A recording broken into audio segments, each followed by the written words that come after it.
Hello guys, यहाँ मेरो छोरालाई देख्न सक्नुहुन्छ पिठाई गरेको। मैले तरकारी काट्न लाग्छु कि बिहानको खाना पकाउन लाग्छु। उले चाहिँ यहाँ तरकारीको हालत यस्तरी यस्तो गराइदिएछ गाइस। तिमी के पिठाई गरे? डेली यस्तै हो फेरि। मेरो मात्रै बच्चा यस्तो हो कि तपाईहरूको पनि हुन सक्छ हो साथीहरू, यस्तै हुन्छ कि तपाईहरूको पनि। मेरो त डेली यस्तै हो। त्यो को हो यो? को हो? मेरो बाबु चाहिँ अहिले 16 महिना भयो। यस्तो मिठाई गर्छ के 16 महिनाको पुगेछ। पा यसलाई पा गर्दो। पा गर त। पा मिठाई गर्ने मान्छेले पा पा गर्देऊ। त मिठाई गर्ने पा यस्तो हुन्छ। खाना टाइममा कहिले पकाएको हुन्न म। यसले गर्दा बिहान उठ्यो, उसलाई खुवायो, एकछिन डुलायो, 1-1.5 घन्टा डुलायो, अनि बल्ल मान्छ, अनि फेरि एकैछिन खेल्छ, फेरि डुल्न बाहिर मात्रै जान खोज्छ कि उसले। बाहिर कता जाने? कता बाबु? कता जान्छौ? बाहिर मात्रै डुल्न खोज्छ कि उसले। त्यही भएर मैले ठिक टाइममा खाना कहिले बनाउँदैन, बनाएको हुँदैन।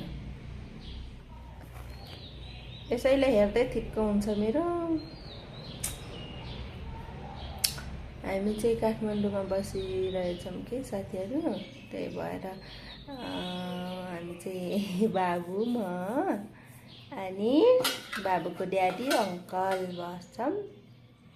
ड्याडी र अङ्कल काममा जानुहुन्छ। हामी चाहिँ यस्तै खेल्दै, मिठाई गर्दै, मिमी गर्दै रुममा बसिरहन्छ। खै खै पुट्टायो सुहायो हो। त्यो के हो? आलु। के भन्छ तिमी? आउ भन्छौ नि आलुलाई? आउ। मेरो छोरा धेरै त त्यसरी बोल्न सक्दैन चाहिँ। पुत्तायो, पिसाबलाई पुत्तायो, दिसालाई पुत्तायो भन्छ। अनि त्यसपछि तातोलाई तातो भन्छ, चिसोलाई नि चिसै भन्छ है। अनि बाहिर जानलाई चाहिँ उता भन्छ, बाहिर देखाउँछ। अनि गाडीलाई बुम बुम भन्छ नि। यसै भन्न सिकेका छन्। अब सिक्दैछन् मेरो छाना।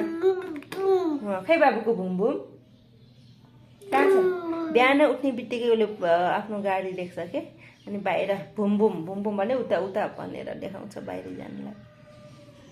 सुसु गरिदिइहाल्यो। पुत्तायो भन्थ्यो नि मैले, कुटु खुल्दैन। अब उठ सबै तरकारीमा। Okay, by guys.